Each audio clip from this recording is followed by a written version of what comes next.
Hai guys, comeback lagi sama TV11. Ya, gue tahu sih gue udah menghilang selama kurang lebih ya 6 bulan, 5 bulan dari Mei sampai Desember. Kenapa? Ya gue gak aja gitu, gue gak tahu masalahnya. Tapi gak apa-apa, kita hari ini comeback. Ya, kita bakal bawa satu kasus kriminal. Karena ya sebelumnya itu gue bawain kalau nggak salah itu Urban Legend ya. Dan ya niatnya gue tuh gue mau ngembangin akun buat kisah-kisah horor karena gue suka gitu kan. Tapi tidak ada cerita-cerita horor yang bisa gue bagikan. Jadi ya udahlah, sambil menunggu kalian mengirim cerita ke email aku yang ini, kita bawa kisah kriminal aja. Oke. Nah, oke, hari ini aku udah bawain satu kisah kriminal sesuai di judul, yang dimana kisah ini kayak bikin aku, hah, emang ada yang kayak gini? Ini real, nyata gitu. Kayak serem gak sih? Lu baca judulnya aja udah serem gak sih? Lu, ini orang emang gak normal, psikopat banget coy. Lu bayangin aja yang operasi muka plastik sendiri, oplas sendiri. Gak prepare alat-alat medisnya dan gak ada dokter juga yang mendampingi. Udah, nggak usah kita spoiler di depan banyak-banyak. Kita langsung aja ke kisah yang bakal aku angkat di video ini. Oke. Nah, kisah kali ini bermula dari seorang mahasiswi cantik asal Inggris. Dia keturunan Inggris, guys. Namanya Lindsay Hawker. Dia lahir di tanggal 30 Desember tahun 1994.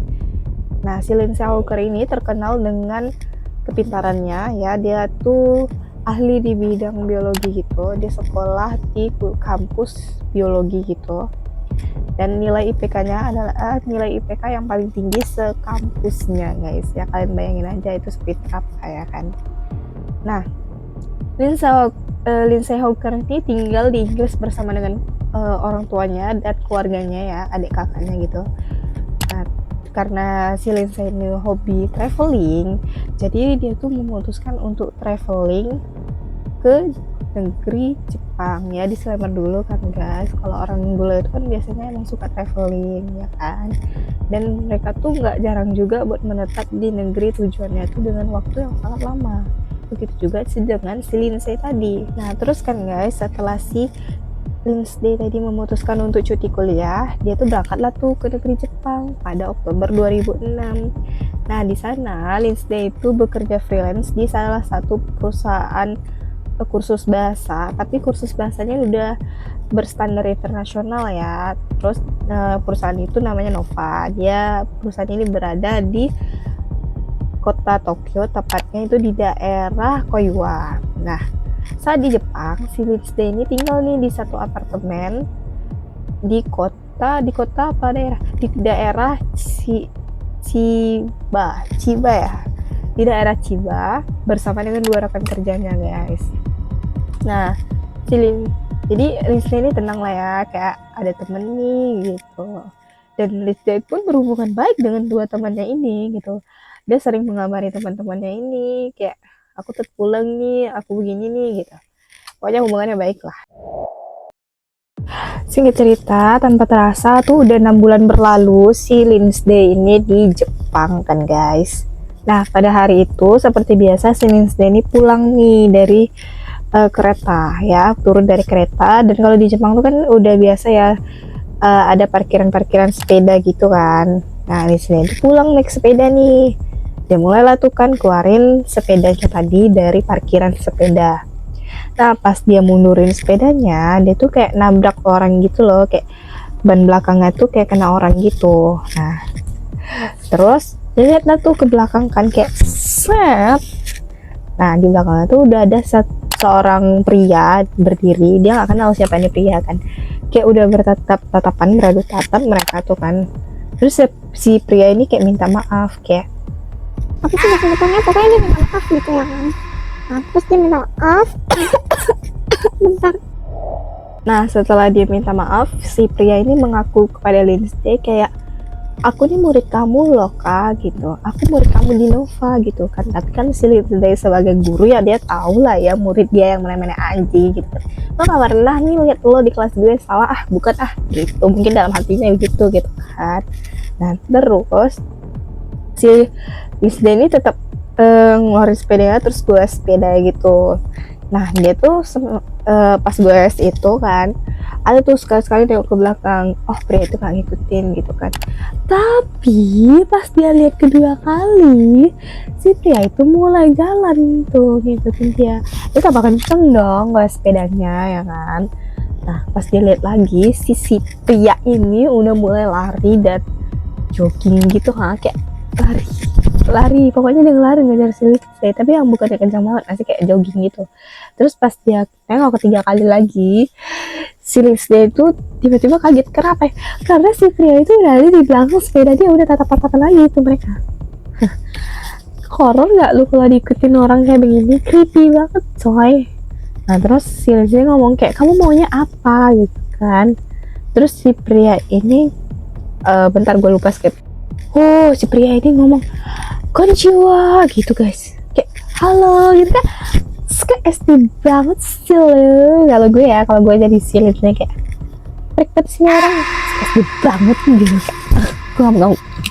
Terus kan setelah itu kan guys, si Rizky itu nggak peduliin si pria prik ini, si pria creepy ini yang dia terus bawa sepedanya kan, sampai akhirnya dia tuh lihat ke belakang lagi, si pria ini udah ketinggalan tuh, dia tenang tuh sedikit.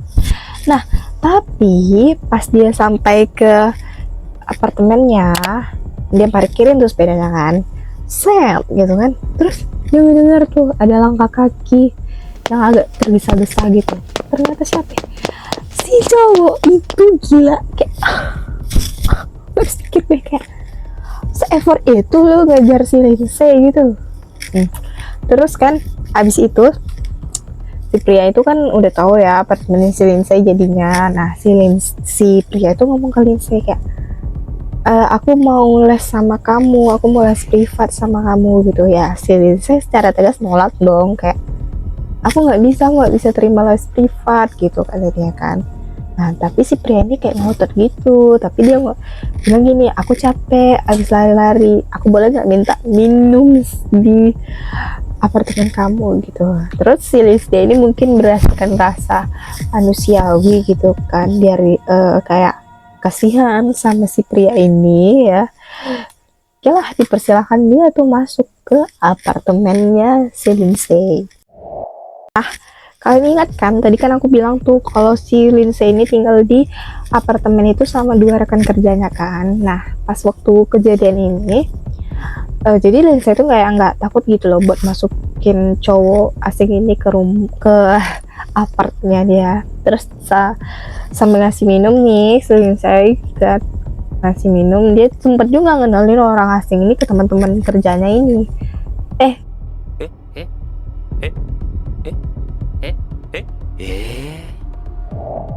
Iya teman kerja kan tadi. Nah terus si cowok ini kayak masih ngotot guys, dia ngotot banget kayak, kak aku pengen les privat sama kakak gitu, kayak udah maksa si Lindsay gitu kan. Dan dia bilang kayak, aku bakal bayar kok kak 400 ribuan per jam ya, per jam. Terus karena mendengar 400 yuan ini dan Lindsay ini tipikal orang yang penting cuan, dia tertarik guys, dia tergoda dan dia terima tawaran kerja itu, walaupun ya si cowok ini aneh gitu, kayak creepy banget kan, horror banget ceritanya kan. Diterima guys. Nah setelah diterima tawaran ngajar les private tadi, si cowok pulang dong ya kan, tujuan dia udah terpenuhi gitu kan. Nah tapi anehnya pas dia mau pulang itu guys, dia tuh kayak ngomong sama si siapa namanya tadi, Lindsay, mau minta kertas sama pulpen. Ya Lindsay kayak agak heran, agak bingung ya waktu itu. Terus ya udah tapi dikasih aja gitu loh. Dan si cowok tuh kayak ngegambar, kayak nge-sketsa gitu, coret-coret pokoknya. Dan ternyata dia buat apa? Dia buat sketsa mukanya si Lindsay sama alamat email dan nomor teleponnya si cowok ini. Dan baru diketahui dari kertas tadi itu kalau si cowok ini namanya Tatsuya. Nah, tadi kan aku lupa jelasin kalau dia ini kan udah terima tawaran si cowok ini, si Tatsuya ini, dan mereka berjanji, bukan berjanji, janjian buat ketemu di coffee shop gitu. Nah, singkatnya pas udah di coffee shop itu tanggal 24 Maret 2007 mereka kan ke coffee shop yang dijanjikan tadi kan. Nah, terlihat dari CCTV kalau si Lindsay ini udah gak nyaman gitu deket si Tatsuya ya. Lo bayangin aja lo deket orang yang creepy banget ya, ngejar-ngejar lo sampai segitunya. Itu horror banget coy. Nah, terus pas udah itu kan di coffee shop itu mereka les ya kan, belajar mengajar gitu kan. Setelah selesai si Tatsuya ini alasan dia nggak bawa dompet katanya. Jadi yang bayar semuanya itu Lindsay, dan si Tatsuya ini bilang dia nggak bisa bayar si Lindsay karena dompetnya tinggal, dan dia mengajak Lindsay buat ke apartemennya si Tatsuya ini. Jadi saya nggak mau dia mau guys, dia mau diterima tanpa rasa curiga gitu, dia terima. Dan akhirnya mereka pergi naik taksi pulang ke apartemennya si Tatsuya. Di situ si Lindsay ini ngomong sama tukang taksinya pas udah sampai kan, "Bapak tunggu sini ya sebentar, saya paling ngambil ke dalam sebentar doang," gitu kan. Terus si supir taksinya setuju, terus ya udah ditunggu kan sama sama supir taksinya. Nah, masuklah tuh si Lindsay berdua sama si Tatsuya ke dalam apartemen si Tatsuya tadi. Setelah 10 menit si bapak taksi nungguin ini, si Lindsay ini nggak keluar guys. Tapi ya bapak taksinya nggak curiga, kayak mikirnya kayak, oh mungkin dia nggak jadi pakai jasa saya gitu kan. Ya udah bapak taksinya pergi aja gitu. Nah, setelah itu kan guys, si Lindsay ini kan tadi ngajarnya siang tuh menuju ke sore. Ternyata di sore menuju ke malam itu Lindsay ini ada jadwal ngajar di Nova. Nah, pada saat itu si Lindsay ini dihubungi rekan kerjanya tuh kan yang di apartemen. Itu nggak bisa, pihak Nova juga udah ngubungin dia tapi nggak bisa. Kayak ya mereka mikir dong, nggak biasa-biasanya Lindsay begini gitu kan. Namun ya mungkin mereka masih belum panik gitu kan, masih belum terlalu nyariin si Lindsay. Selang dua hari kemudian nih, si Lindsay ini juga nggak ada kabar guys, sampai pihak Nova ini melakukan pencarian. Kayak mereka tuh nanyain orang-orang sekitar kayak pernah lihat cewek ini nggak gitu, tapi nggak ada nihil, nggak ada yang tahu keberadaan si Lindsay. Sampai akhirnya si pihak Nova ini nelpon nih ke orang tuanya Lindsay yang ada di Inggris, kan dia orang Inggris kan. Nah, pas udah ditelepon tuh kayak, "Bapak Ibu, ada nggak Lindsay ngabarin kalian?" gitu. Dan orang tuanya bilang nggak ada. Lindsay itu hilang gitu aja, nggak ada kabar. Nah, dari situlah pihak Nova ini ngelapor ke polisi, karena ya gimana pun ya Lindsay ini kan di Jepang tanggung jawabnya mereka. Lindsay kan kerja sama mereka gitu kan. Siapa lagi yang jagain Lindsay kalau bukan mereka gitu. Nah, mereka lapor ke polisi pun melakukan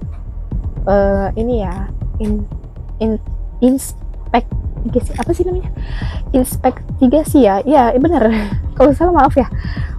Pokoknya yang polisi mencari tahu nih keberadaan si Lindsay. Kayak dia mulai dari rekan kerjanya yang di apartemen tuh bertanya tentang keberadaan si Lindsay ini, polisi kan.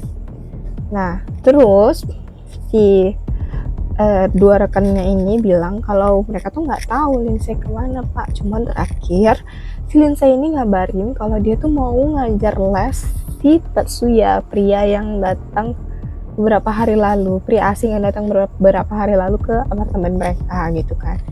Dari situlah si polisi tuh nyari si Tatsuya ke apartemennya Tatsuya, dan si rekan kerjanya Lindsay tadi itu nyerahin juga tuh, ingat kan kalian, kertas sketsa mukanya Lindsay dan alamat email sama nomor handphone ini. Nah, si polisi ini tahu dari situ, dia nyamperin apartemennya si Tatsuya. Nah, pada saat polisi ke apartemennya si Tatsuya ini diketok-ketok tuh kan, tapi gak ada jawaban dari dalam guys. kayak ya udah nggak ada orang gitu di dalam, tapi polisi tetap curiga nih sama Tatsuya kan. Akhirnya polisi ngetuk deh tuh pintu sebelah kan, kayak tetangganya si Tatsuya di apartemen itu, yang polisi minta izin kayak boleh nggak lihat dari sisi balkon ini kamarnya si Tatsuya gitu kan. Ya karena ini ya minta polisi ya, kalau nggak mungkin nggak dibolehin ya kan, pasti boleh ya kan.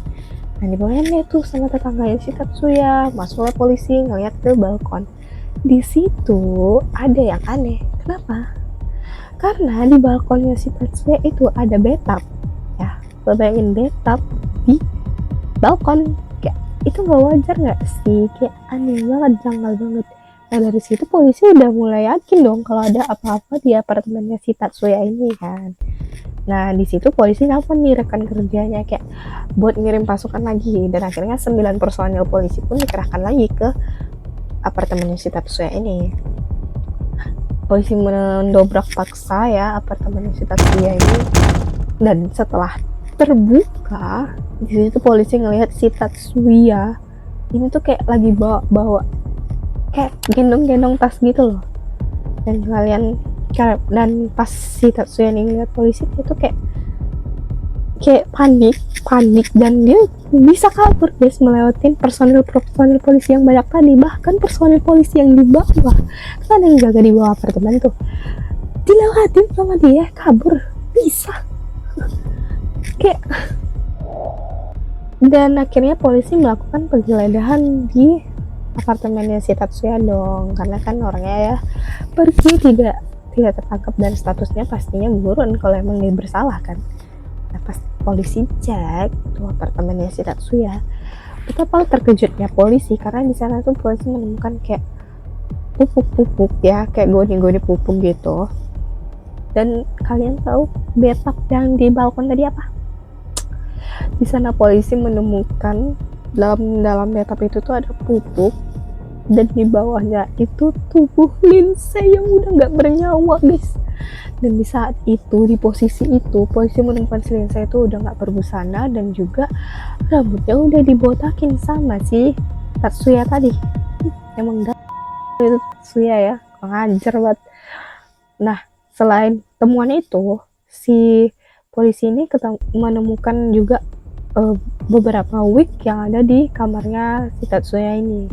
Dan si Lindsay kan tadi kan ditemukan di bathtub kan, dia tuh kayak posisi tanaman guys, kayak tanaman gimana sih, menjulur ke atas gitu kan. Dan si Lindsay juga di posisi yang seperti itu, dia tertidur terus dipupuk tapi tangannya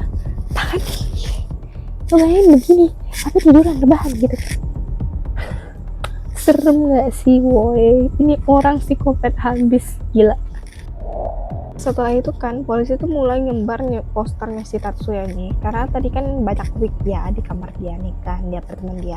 Disebar juga tuh foto-foto dia kalau pakai wig kayak gimana ya kan. Nah setelah itu, karena si Tatsuya ini masih hilang, belum ada informasi, polisi mencari tahu nih latar belakangnya si Tatsuya ini, siapa sih dia ini gitu. Nah di saat itu ketemulah tuh latar belakangnya si Tatsuya. Kalau dia sebenarnya anak orang kaya, konglomerat yang kayak ya di daerah itu tuh orang tua dia lumayan punya nama guys. Kayak dia tuh berasal dari keluarga dokter yang dimana ayahnya adalah dokter bedah dan ibunya adalah dokter gigi. Sebenarnya si Tatsuya ini sendiri udah pernah sekolah kedokteran gitu, terus ujian kedokteran, tapi sayangnya dia nggak lulus guys. Dia gagal di ujian itu, dan dia tuh lebih memilih buat hobinya dia kalau nggak salah deh, hobinya dia di bidang perkebunan gitu. Nah setelah sekolah di perkebunan tadi kan pada tahun 2005 dia tuh tamat dari kuliahnya ini. Tapi herannya setelah dia lulus dia tuh nggak nyari kerja gitu loh, dia tuh nganggur dan jadi beban keluarga ya, dimana setiap bulan bapak emaknya ini masih ngasih dia duit gitu, kayak dia masih ngandelin transferan dari bapak mamanya guys ya. Pada saat itu tuh sekitar 1000 yen atau kurang lebih 13 juta rupiah ya uang sakunya si Tatsuya ini. Setelah tahu latar belakangnya si Tatsuya tadi, ternyata Tatsuya ini juga memiliki catatan kriminal, guys. Dimana dia itu pernah tersandung 2 kasus. Yang pertama itu adalah kasus pencurian. Ya, walaupun dia anak orang kaya, ternyata dia pencuri juga. Yang kasus yang kedua ini itu adalah kasus pelecehan. Ternyata dia udah pernah melecehkan orang juga, guys. Cuman pada saat itu bapaknya ngambil tindakan. Bapaknya nyogok sama si pihak cewek yang dilecehkan ini dan juga pihak kepolisian, sehingga si cewek tadi tuh mencabut data tuntutannya kepada kepolisian tentang tindakannya yang dilakukan si Tatsuya ini gitu. Nah, setelah itu polisi kan masih mencari si Tatsuya, tapi nggak ketemu juga, guys. Dan ini bikin orang tuanya si Lindsay itu pastinya bersedih lah, gimana anak sendiri meninggal di negeri orang, di tangan orang. Kayak kan sedih banget gitu. Lain sedihnya, guys, bahkan guys, sampai orang tuanya si Lindsay yang dari Inggris ini terbang ke Jepang. Karena apa? Karena mereka kecewa dengan polisi Jepang yang biasanya terkenal gesit ini tidak kunjung menyelesaikan kasus anak mereka ini. Nah, bahkan pada saat itu si orang tuanya Lindsay ini, mereka tuh berniat kayak mau nyewa yakuzanya Jepang gitu. Tapi aku nggak nemu sih informasinya jadi sewa apa enggak gitu, nggak tahu aku. Nah, terus setelah 2 tahun berlalu ya kan, cukup panjang banget waktu yang diperlukan, diketahuilah kalau si Tatsuya ini ternyata dia tuh melarikan diri dengan cara traveling, dimana dia mulai dari satu daerah namanya Amori ke pulau terpencil di sana yang bernama Pulau Oho, nanti aku tulis di sini aja, aku lupa. Terus guys, setelah itu kalian tahu apa yang terjadi di pulau terpencil itu? Bisa tebak? Ya, sesuai judul kawan-kawan, dia oplas di sana. Dengan dia yang tidak membawa barang prepare tadi kan dari kota Tokyo ke Oha ini, dia oplas di sana.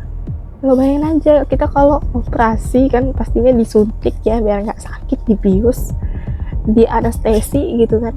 Dia kagak, lo bayangin aja sakitnya gimana Ki. Dia operasi nih bagian bibir, terus hidung, sama bentar ya gue lupa. Nah, sama nih itu ngampus tahi lalatnya gitu secara paksa. Ya itu sakit banget sih, udah pasti ya teman-teman ya, jangan ditiru, oke? Nah, terus setelah 2 tahun berlalu ini kan polisi kayaknya udah capek juga mencari si Tetsuya ini di mana gitu kan. Polisi tuh sampai nyebar sayembara di mana bagi siapa yang menemukan Tetsuya atau bahkan memberikan informasi seputar si Tetsuya aja, itu tuh dapat sekitar, mana tadi uangnya ya, bentar guys, 10 juta yen tuh, itu berapa rupiah ya? Ini gue taruh sini aja deh, gue cari ya. Nah, pokoknya gitu. Nah, terus kenapa si Tatsuya ini bisa ketahuan kalau dia di Oha gitu kan? Pasti kalian bertanya-tanya. Oke, kita ceritain. Nah, gimana sih dia bisa ketangkep? Nah, kalian ingat kan tadi aku bilang apa? Sayembara 10 juta yen dari kepolisian itu tuh udah tersebar banyak banget guys, udah tersebar di masyarakatnya Jepang gitu kan. Nah, setelah itu polisi ini juga menduga kalau si Tatsuya ini mungkin udah oplas gitu kan. Sampailah setelah beberapa waktu berlalu, si Tatsuya ini emang dia balik ke Tokyo gitu, dan di sana dia mau mengoperasi lagi mukanya secara ya ke rumah sakit gitu, pakai dokter gitu kan, pakai alat-alat yang prepare, nggak sakit gitu kan, dibius, di anestesi gitu kan. Nah, pas dia mau oplas ini di rumah sakit ini, dokter yang mau mengoperasi dia ini sadar kayak ini kayaknya si Tatsuya deh gitu kan. Jadi si dokter ini cepu deh ke kepolisian gitu kan, bagus loh dok, cepu dia bilang kayak, Pak ini kayaknya pasien saya Tatsuya deh gitu, coba deh bapak cek. Nah, pada bulan November ya kalau nggak salah gue, ntar guys ya, bulan November, 1 bulan setelah dia balik ke Tokyo ya. Nah, polisi ini eh, tahu nih lokasinya si Tatsuya di mana, kayak dapet nih gitu. Tapi kayaknya si Tatsuya ini udah tahu kalau polisi tahu dia udah dicurigain gitu, udah dikejar-kejar, udah tahu dia gitu kan. Kabur guys, dia kagak ada di tempat lokasi ini gitu kan.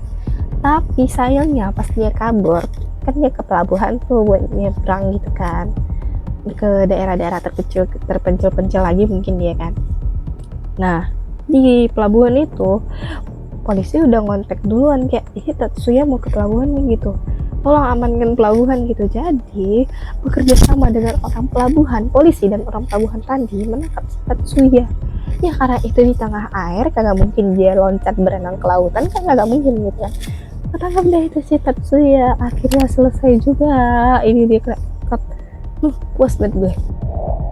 Dan kalian tahu si Tatsuya ini selama mendekam di penjara dia nyiptain buku. Dia nyiptain buku dengan judul ini. Gue gak bisa baca ini, bahasa Inggris gak bisa gue ya. Pokoknya judulnya tuh Until I Was Arrested. Dan buku ini mengisahkan tentang perjalanan dia dikejar-kejar polisi dari saat dia membunuh si Lindsay sampai dia ditangkap. Dan pada saat itu buku ini itu tuh Tatsuya tuh kayak mau diterbitin gitu bukunya, terus dia mau membagi seluruh keuntungan dari penjualan buku ini, dari karya dia ini, untuk keluarganya Lindsay. Tapi ya jelas keluarga Lindsay nggak mau guys. Keluarga Lindsay itu udah sakit hati banget sama si Tatsuya ini, ditolak mentah-mentah itu duit, kagak guna. Nah terus pada tahun 2013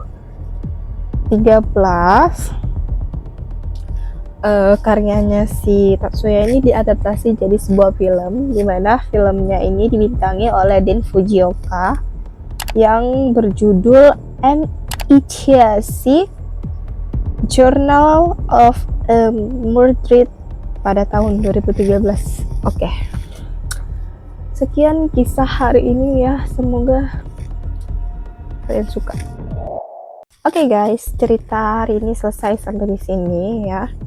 Jangan lupa follow dan subscribe ya Instagram sama YouTube aku. Jangan lupa kalau mau follow TikTok aku di sini ya. Dan buat kalian semua yang mau kirim cerita pribadi kalian, kayak cerita horor atau mungkin kalian punya beban hidup, boleh, nggak apa-apa, bagiin aja nih di email gue yang ini. Kalian boleh bebas bercerita apapun, unek kalian keluarkan aja. Gue siap buat membaca semuanya ya, karena ya gue pengen konten yang horor guys, tapi nggak ada yang nggak email ke gue, kayak mana dong ya, gue juga bingung. Bahkan yang kemarin video pertama gue itu kagak ada yang nontonnya 15 orang, dan itu kagak ada yang like. Dan like siapa ya? Adik gue doang. Gue minta tolong di like ya, ini tolong di like, lo jangan lupa nyalain notifikasi ya, biar kalau gue upload lo tahu gitu. Oke, udah, gue nggak mau marah-marah, ini udah malam, gue pengen tidur. Oke, bye guys.